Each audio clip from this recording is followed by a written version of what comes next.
kulanti wanaagsan dawadayaal kuna soo dhawaada barnaamijka wararkii ugu dambeeyey ee Soomaaliya qodobadaan maanta barnaamijkan ku soo qaadi doonana waxaa kamid ah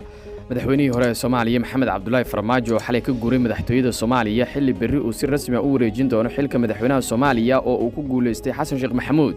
haddaba halkee ayuu degi doonaa madaxweyne Farmaajo yaa sugaya amnigiisa maxaase ka jira in uu diido madaxweyne Farmaajo in uu ku noolaado dalka dibaddiisa xog faahfaahsanayaan idinkaga soo gudbin doona insha Allah madaxweynaha maamulka Jubbaland Axmed Madoobe oo war culus ka soo saaray gobolka Gedo xilli uu si lama filaan u amaanay madaxweyne Farmaajo iyo warar sheegayeen Axmed Madoobe uu qorsheynayo in uu awood ciidan kula wareego gobolkaasi Gedo waa samaxay go'aanka madaxweyne Xasan Sheekh Maxamuud ra'iisul wasaaraha dowladda federaalka ah ee Soomaaliya Maxamed Xuseen Roble oo ka shifay arrimo sir ah oo dhex maray isaga iyo madaxweyne Farmaajo xilli uu soo bandhigay dadkii ka dambeeyay dilalkii Ikraan Tahliil iyo xildhibaanad Aamina Maxamed Cabdi qodobada kale waxaa kamid ah xogo dheeraad ah oo laga helay weerar lagu qaaday siyaasi caan ah oo si weyn u taageeri jiray madaxweynihii hore ee Soomaaliya Maxamed Cabdullaahi Farmaajo haddaba miyuu bilowday beegsiga siyaasiyiinta daacadda u ahaa madaxweyne Farmaajo iyo madaxweynaha Puntland oo safar degdeg ah ku tagay dalka Kenya kadib guuldaradiisii Villa Soomaaliya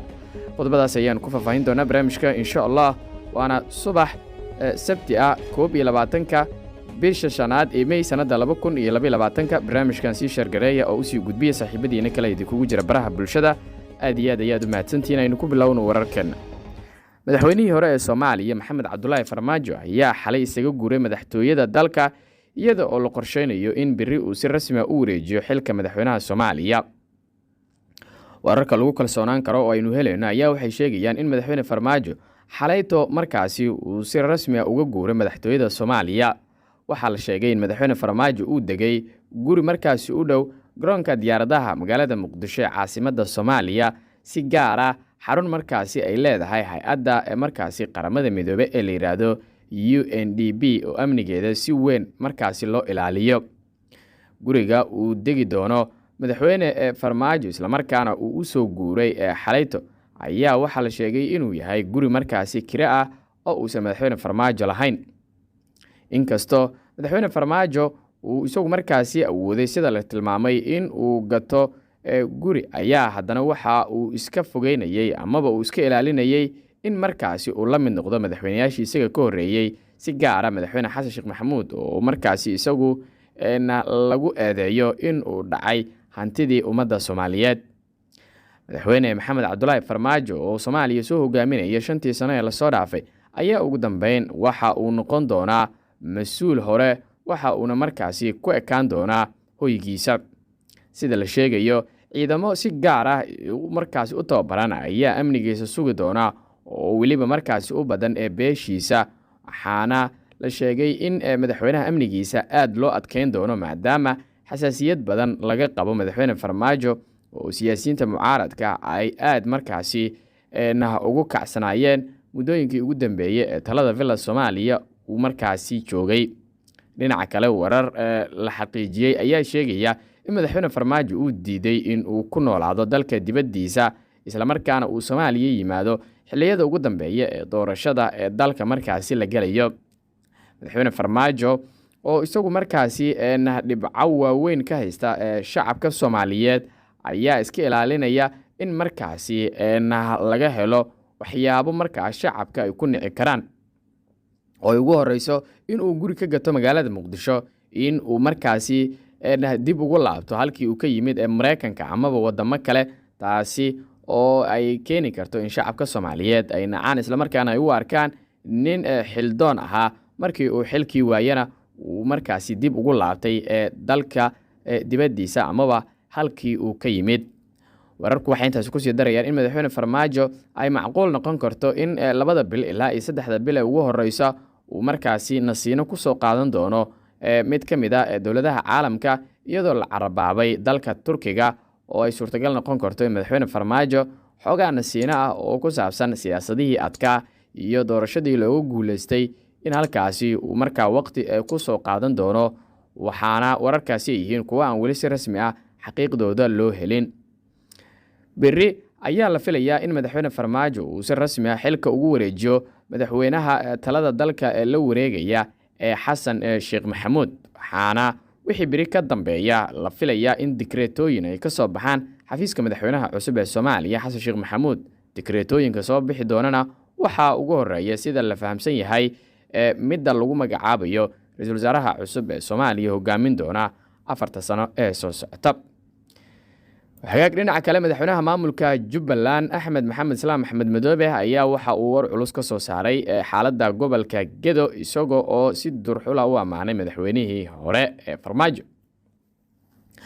madaxweynaha Jubbaland Axmed Maxamed Islaam Axmed Madoobe ayaa soo saaray bayaan dheer oo uu kaga hadlayo isbeddelka dalka ka dhacay xaaladda gobolka Gedo.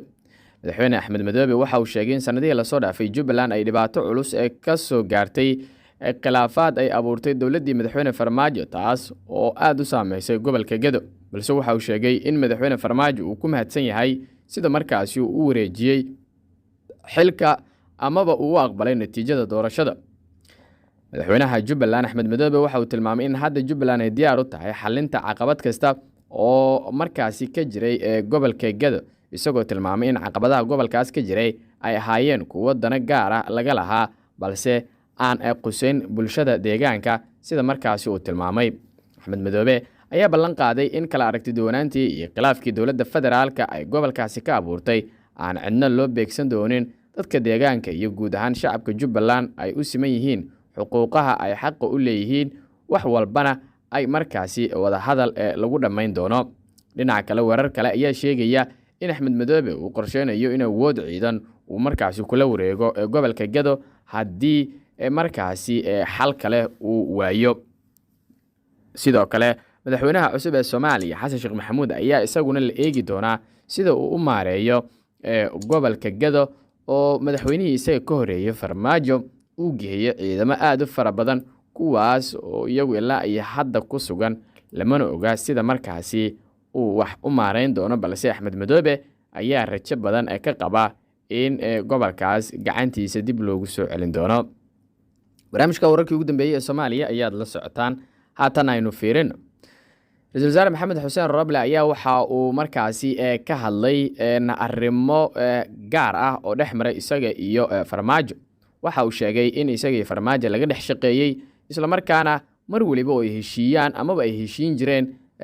kadib madaxweynaha ay u tagi jireen dad kale oo markaasi ka hor imaan jiray heshiiska ay wada gaaraan. waxa uu sidoo kale ka hadlay arrimo ku saabsan dilalkii loo geystay Ikraan Tahliil iyo Aamina.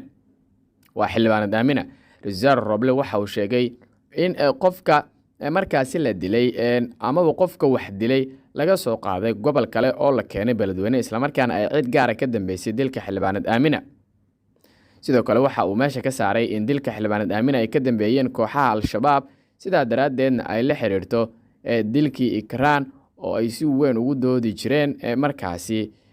in cadaalad ay hesho. ra-iisul Roble waxa uu sheegay in marnaba uusan shaki uga jirin in Ikraan iyo sidoo kale xildhibaanad Aamina ay isku dad dileen, isagoo sheegay in rag ka tirsan dowladda ay dilkaasi ka dambeeyeen. xildhibaanad Aamina ayaa lagu dilay qarax markaasi ka dhacay magaalada Beledweyne ee gobolka Hiiraan. sidoo kale Ikraan Tahliil ayaa iyaduna la shirqoolay isla magaalada Muqdisho ayaa lagu shirqoolay taliska nabad sugidii uu hogaaminayay Fahad Yaasiin ayaana loo aaneynayaa inay markaasi ka dambeeyeen. lama oga sida dowladda Xasan Sheekh Maxamuud ay arrimahaas ka yeeli doonto. qaybaha dambe ayaynu isla soo gaarnay. siyaasi la yiraahdo Cabdullaahi Sheekh Axmed oo si weyn u taageeri jiray madaxweyne Farmaajo ayaa shalayto lagu weeraray magaalada Muqdisho. waxaa lagu weeraray qarax miino isagoo oo qaraxaasina uu ka soo gaaray dhaawac culus.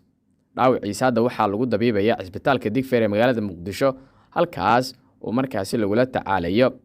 Cabdullaahi Sheekh Xasan ayaa ka mid ah siyaasiyiinta xisbiyada siyaasadeed furtay isla markaana taageerayaasha madaxweynihii hore ka mid ahaa, isagoo u dagaalami jiray amaba difaaci jiray siyaasadaha madaxweyne Farmaajo iyo sidoo kale maamulkiisa.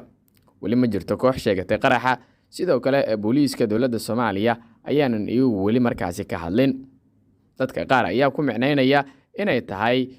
beegsi la beegsanayo siyaasiyiintii taageeri jiray madaxweyne Farmaajo, balse madaxweyne Xasan Sheekh Maxamuud waxa uu sheegay in aysan jiri doonin wax markaasi argoosi siyaasadeed isla markaana cid gaar ah aanan la beegsan doonin sida markaasi uu tilmaamay. ugu dambeyntii madaxweynaha maamulka Puntland Siciidani ayaa maanta qorsheynaya in uu safro magaalada Nairobi ee dalka Kenya. Siciidani ayaa lagu wadaa in markaasi uu gaaro halkaas kadib guuldaradii uu kala soo kulmay Villa Soomaaliya. laba oga in uu la kulmi doono madaxda waddankaas isla markaana uu kala hadli doono guuldarradiisa inkastoo dowladda Kenya iyadu aad ugu faraxday in shakhsi markaasi ka aragti duwan madaxweyne Farmaajo uu dalka markaasi madaxweyne ka noqdo. Saciidana ayaa sidoo kale la qorsheenaya in maalmaha soo socda uu markaasi ka dago magaalada Garowe ee xarunta maamulkiisa iyadoo la filayo in tallaabooyin adag oo halkaas uu ka bilaabo. qodobkaas ayaa ugu dambeeyay warkeena tan iyo warkan lamida intaanu dib ugu kulmi doono xan idinkaga tagayna sidaas iyo nabadgelyo.